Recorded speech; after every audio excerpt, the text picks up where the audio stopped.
మీరు పాకిస్తాన్ వెళ్ళి సువార్త చేయలేరు, చేయగలరా? చేస్తే ఇంకా ఆ రోజుతోనే మీ సువార్త ఏమైపోయినట్టు, ముగిసిపోయినట్టు, చంపేస్తారు మిమ్మల్ని.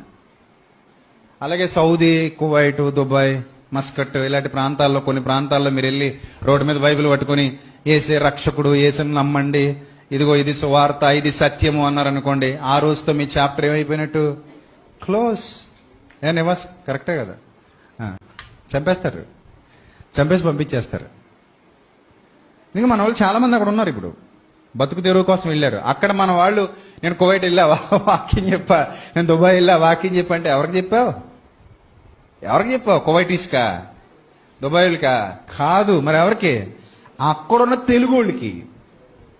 అంతే తప్ప నువ్వు వెళ్ళి ఆ కువైటీస్కి, దుబాయ్ వాళ్ళకి, ఈ సౌదీ వాళ్ళకి వాక్యాలు చెప్తాను అని రోడ్డు మీదకి వెళ్ళి బైబిల్ పట్టుకుని వాళ్ళ భాషలో అరబ్ లాంగ్వేజ్ లో గట్టిగా అరుస్తూ ఏసును నమ్ము, ఏసే రక్షకుడు, ఆయన ద్వారా నీకు నిత్య జీవం, ఆయన ద్వారా నేను పరలోకానికి పోగలవు, ఆయన తప్ప ఇంకా వేరే ఎవ్వరు లేడు, మీరు నమ్మినోళ్ళు ఏం కాదు అన్నావు అనుకో, అక్కడ కూడా ఈ మత కల్లోలాలు జరుగుతాయి. నేను చంపేసి పారిశీలి చేసేస్తారు. ఇంకా అడిగే నాదుడు ఉండడు. ఇక్కడైతే ఇంకా కేసులు గీసులు ఉంటాయి.